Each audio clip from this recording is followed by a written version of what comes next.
context now is one of which US and China are setting themselves up for this race, whether it be in AI, whether it be in manufacturing, whether it be in energy. Which is the most important outcome, do you think, in terms of where we take trade going forward?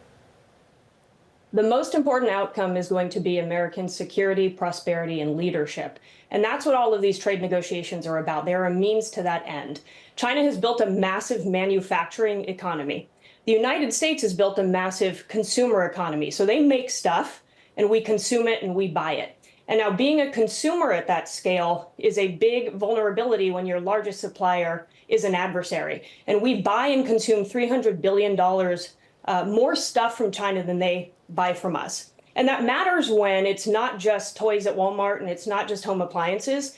We are consuming things and dependent on them for things that are really important to our national security. As you had just mentioned, rare earth magnets, it's batteries, it's pharmaceutical ingredients, it's the ability to make ships across the world that have a commercial and a defense implication. So rebalancing our trade relationship is key to making sure that we are re-incentivizing our ability and making it more attractive to buy and to build these things at home than to rely on China to do those things. It's interesting. We, of course, had MP Materials with an announcement that they, as one of the only rare earth metal miners here in the United States, are going to be supplying Apple in some way. But are there enough incentives for what is ultimately a very dirty process? Do we want to bring that home, Michelle, more broadly?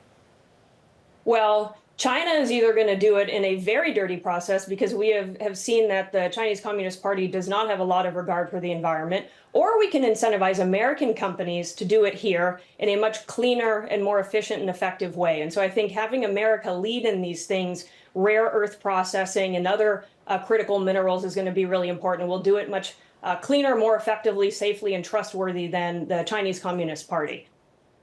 Michelle, good morning. It's Ed in San Francisco. I don't want to go broad. That meeting that's happening right now in Stockholm between Chinese trade officials and American trade officials, who is currently on top in this negotiation?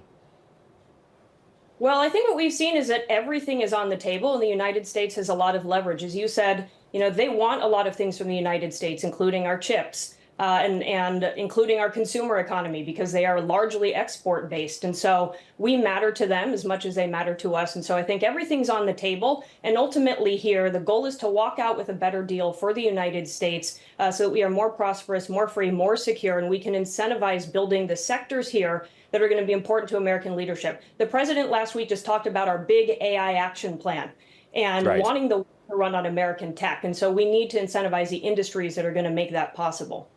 And one of the pillars of that plan is for America to export technology to the world. How important an export market is China for the American technology stack? Well, the jury is still out on whether or not China is going to be an economy that wants the American technology stack. If you listen to what Xi Jinping has said, he wants an independent, controllable AI hardware and software foundational system. That means a Chinese tech stack.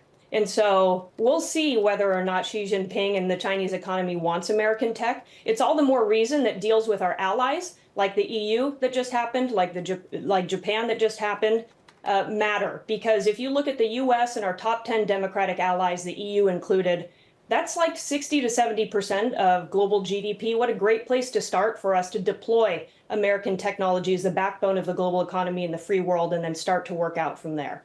Michelle, it's almost the one area of bipartisanship has been a hawkish nature towards China. But I think about a potential ban on TikTok, currently not happening. When we think about a potential meeting between Trump and Xi Jinping, some China hawks, some of the most ardent in the current administration, feel frustrated that actually President Trump is giving away too much for a deal. What do you make of it?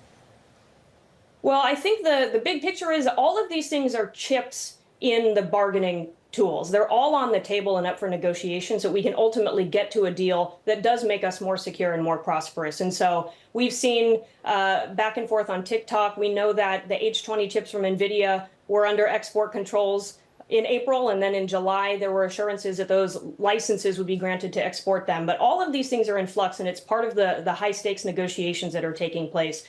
Ultimately, though, we want to get to a place where we are incentivizing American leadership and security first. And that takes regulation here at home as well. The AI Action Plan meant to foster growth, particularly when it comes to the underlying large language models and indeed the infrastructure. What's interesting is there is this game of cat and mouse in China, yet more and more sophisticated models, open ones, coming to the fore. How do you measure how far China is in the generative AI race? Well, I think it's how many countries and partners across the world are adopting Chinese tech versus American tech. And our goal is to have more countries and more companies adopting American tech, and in some cases, allied tech if we're not the category leader, so that the tech stack across the world is trusted. And so having a scorecard where we track how many companies and countries are adopting US and allied technology versus Chinese technology is really important. And I think as the president laid out in his AI action plan, what the administration is going to start to do is put together exportable AI packages to start to facilitate that more effectively.